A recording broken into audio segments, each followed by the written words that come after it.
Already power sharing मिली हुई है तो उससे वो आपस में लड़ेंगे नहीं, विवाद नहीं होगा।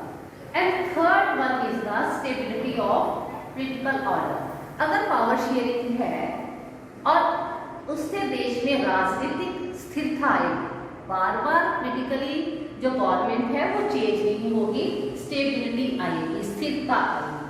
This is the one reason for power sharing, that is protectional reason of power sharing which is based on gain and losses, जो गेन और लॉसेस के ऊपर बेस है।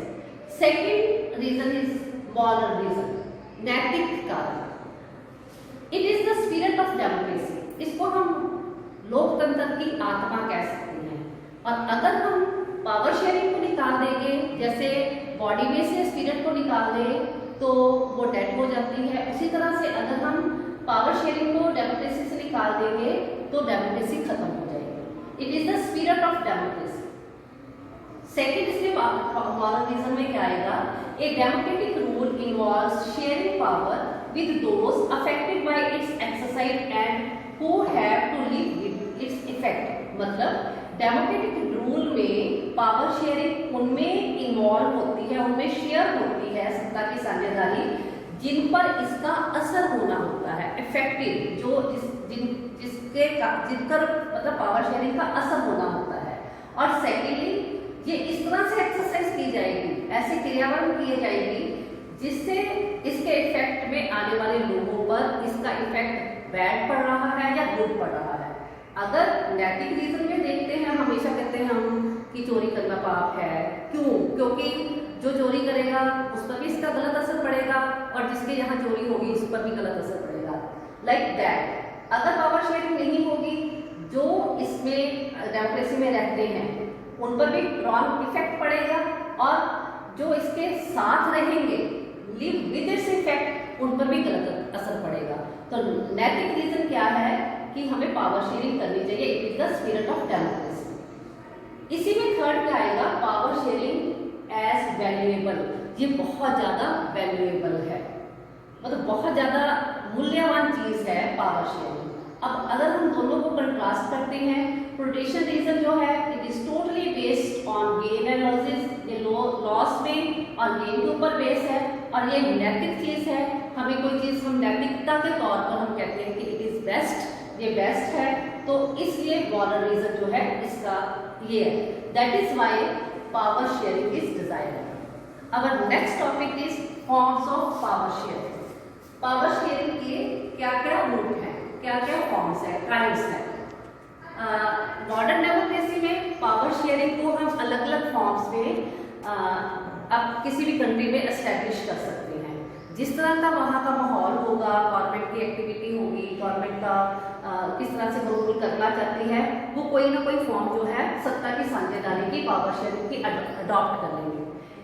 सबसे पहली जो फॉर्म है पावर शेयरिंग की, it is horizontal distribution of power.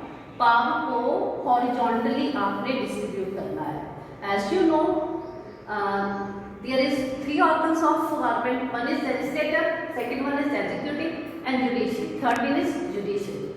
और इसमें क्या है, हॉरिजॉन्टल, इसमें हॉरिजॉन्टल में ऐसे है, तीनों ऑर्गन्स जो हैं सेम लेवल पर हैं, कोई अप नहीं है, कोई डाउन नहीं है। लेजिस्लेचर ने लॉ मेकिंग का काम करना है, एग्जीक्यूटिव ने लॉ एक्जीक्यूट का लागू करने का काम करना है। और if there is any conflict between the two, तो जुडिशरी जो है जस्टिस, वो न्यायपालिका जो है वो जस्टिस देगी। अब इसका मतलब हम ये नहीं कहेंगे कि ये इंडिपेंडेंट काम कर रहा है, ये भी इंडिपेंडेंट, ये भी इंडिपेंडेंट। एग्जीक्यूटिव हमेशा लेजिस्लेचर को चेक करती है, क्योंकि लेजिस्लेचर में से एग्जीक्यूटिव्स बने होते हैं। जो हमारा चीफ जस्टिस है वो कौन अपॉइंट करता है, एग्जीक्यूटिव करती है।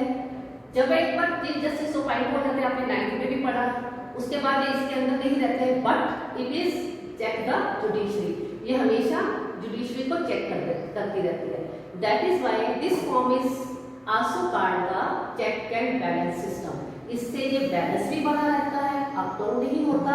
हर ऑर्गन गवर्नमेंट का वो क्या है, इंडिपेंडेंटली काम करता है और जो जो कॉन्स्टिट्यूशन में जिस ऑर्गन को जो काम दिया गया है वो उसी तरह से उसको करता है। Second form of power sharing is vertical division of power sharing. Vertical आपको पता है इस तरह से सीधी। इसमें जो 3 लेवल्स ऑफ गवर्नमेंट होते हैं, one is central government, second one is state government and third one is the local self government. Central government के अलग अलग नेम है डिफरेंट कंट्रीज में, there is different names of the central government. In some country it is called federal government, कुछ countries में इसको federal government बोला जाता है। इसके पास सुप्रीम पावर होती है, बट क्योंकि पावर शेयरिंग है, some power is given to the state government.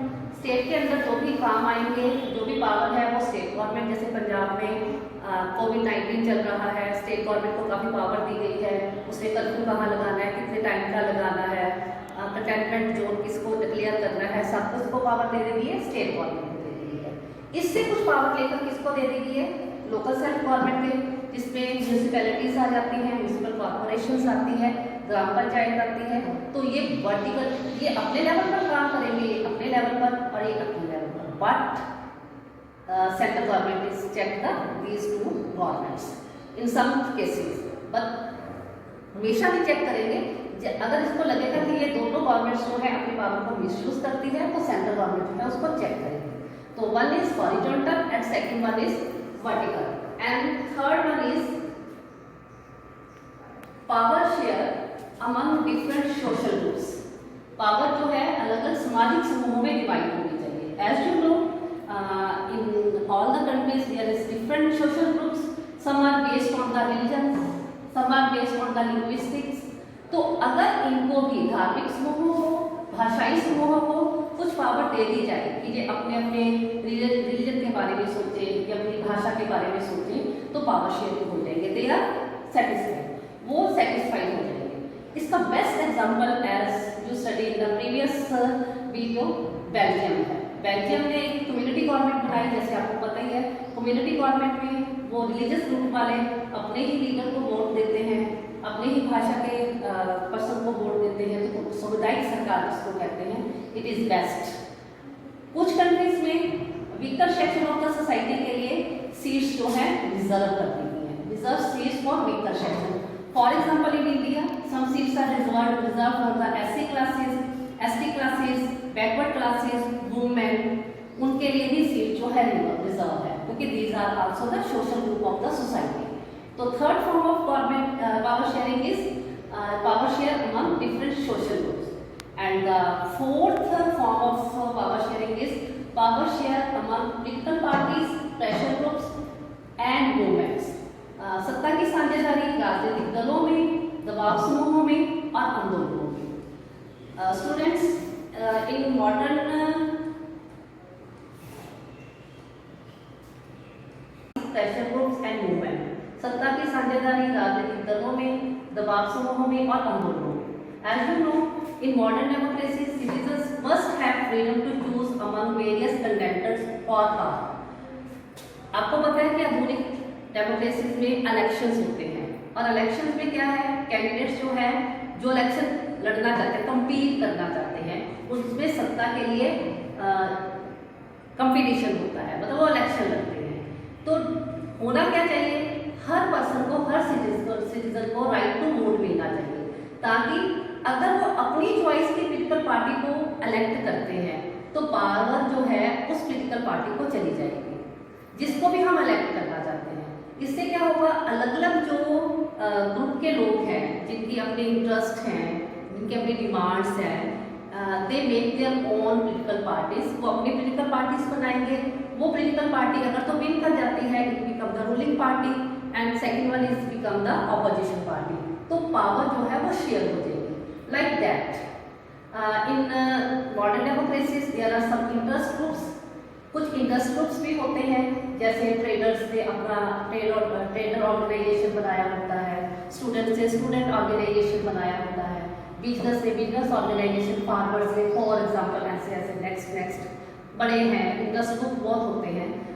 ये जो इंटरेस्ट ग्रुप्स होते हैं, they are not compete for the power, ये पावर के लिए कम्पीट नहीं करते, जस्ट वो क्या करते हैं, पॉलिटिकल पार्टीज को प्रेशराइज करते हैं कि उनके इंटरेस्ट को फुलफिल करने के लिए दे मेक द पॉलिसीज, वो अपनी पॉलिसीज को बनाए।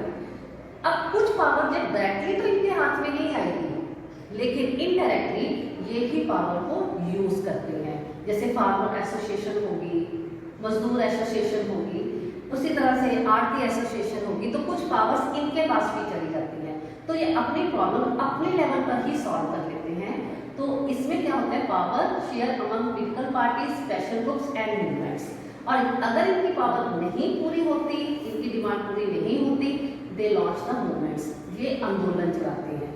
नेक्स्ट लेसन में आंदोलन के बारे में, मूवमेंट्स के बारे में है, लेकिन कुछ मूवमेंट्स आपके लाइफ में भी पढ़े होंगे। नर्मदा बचाओ आंदोलन हो गया, मूवमेंट हो गया। इसी तरह से वुमेन एम्पावरमेंट के लिए बड़े मूवमेंट्स चले हैं, तो पावर उनके हाथ में चली जाती है। तो students, now you are clear for all these forms of power. I think you understand the first lesson of SWICS, that is power sharing. I will send the PDF in which some questions contained for this topic. Try to write and learn those questions in your notebook.